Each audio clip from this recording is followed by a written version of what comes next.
റൂഹ യൂട്യൂബ് ചാനലിൻ്റെ പുതിയൊരു വീഡിയോയിലേക്ക് എല്ലാവർക്കും സ്വാഗതം. ഇന്ന് ഞാൻ നിങ്ങൾക്ക് പരിചയപ്പെടുത്തി തരുന്നത് വിശുദ്ധ റിക്കാർഡോ പാംപൂരി എന്ന വിശുദ്ധനെക്കുറിച്ചാണ്. അധികമാരും കേട്ടിട്ടില്ലാത്ത ഈ ഒരു വിശുദ്ധൻ ജനിച്ചത് ഇറ്റലിയിലാണ്.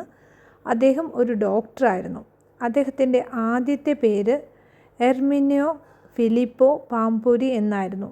പിന്നീട് 1927 അദ്ദേഹം സെമിനാരിയിൽ ചേർന്നപ്പോൾ അദ്ദേഹത്തിൻ്റെ ആത്മീയ വഴികാട്ടിയായ റിക്കാർഡോ ബെറേറ്റയുടെ ബഹുമാനാർത്ഥം ആണ് റിക്കാർഡോ എന്ന പേര് സ്വീകരിച്ചത്.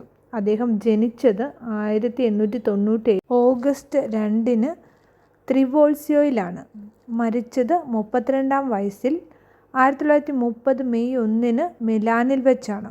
1989 നവംബർ 1 ജോൺ പോൾ രണ്ടാമൻ മാർപ്പാപ്പയാണ് വിശുദ്ധനായി പ്രഖ്യാപിച്ചത്.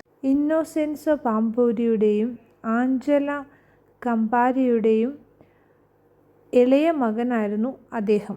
ചെറുപ്പത്തിൽ തന്നെ അദ്ദേഹത്തിൻ്റെ അമ്മ മരിച്ചു. പിന്നീട് അദ്ദേഹം അദ്ദേഹത്തിൻ്റെ ആൻറ്റിയുടെ സംരക്ഷണത്തിലായിരുന്നു താമസിച്ചിരുന്നത്. ആൻറ്റിയും അങ്കിളും ടൊറീനോയിലേക്ക് താമസം മാറ്റിയപ്പോൾ വിശുദ്ധനും അവരുടെ കൂടെ താമസമാക്കി.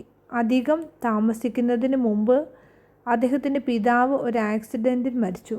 ചെറുപ്പത്തിൽ തന്നെ പുരോഹിതനാകണമെന്ന ആഗ്രഹം അദ്ദേഹത്തിലുണ്ടായിരുന്നു. അദ്ദേഹത്തിൻ്റെ അങ്കിളിൻ്റെ ആഗ്രഹപ്രകാരം മെഡിസിന് ചേർന്ന് പാവിയ കോളേജിൽ പഠനം ആരംഭിച്ചു.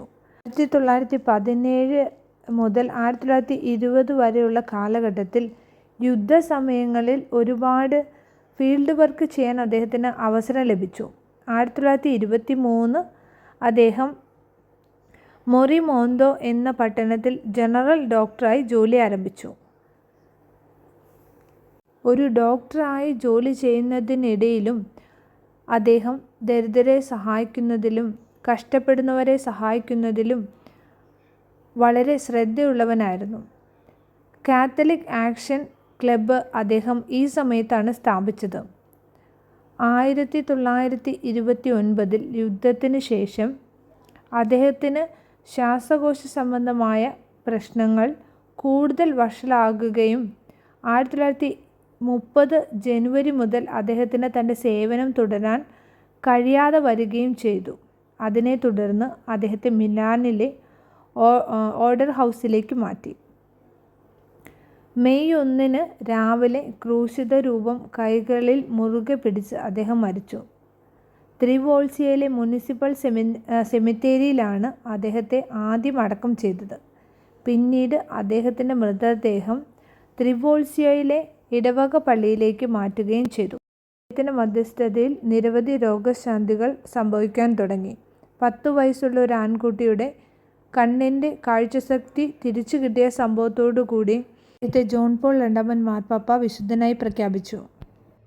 കൂട്ടുകാരെ, അപ്പോൾ നിങ്ങൾ വിശുദ്ധൻ്റെ ബോഡി കണ്ടു കഴിഞ്ഞു. ഇനി നമുക്ക് കാണാനായിട്ടുള്ളത് വിശുദ്ധൻ്റെ ഹാർട്ട് സൂക്ഷിച്ചിരിക്കുന്നതാണ്. അപ്പം ആ ഒരു പള്ളിയുടെ അടുത്ത് തന്നെ ഒരു ഓൾഡ് ഏജ് ഹോമുണ്ട്. അവിടെ ഒരു ചാപ്പലിലാണ് വിശുദ്ധൻ്റെ ഹാർട്ട് സൂക്ഷിച്ചിരിക്കുന്നത്. അപ്പം നിങ്ങൾക്ക് എൻ്റെ ബാക്കിലായിട്ട് കാണാം. ഇതും നിങ്ങളെ ഞാൻ കാണിക്കാൻ വേണ്ടി ഇവിടെ വന്നതാണ്. നമുക്ക് പരിചയമുള്ള 2 പേര് ഇവിടെ ജോലി ചെയ്യുന്നുണ്ട്.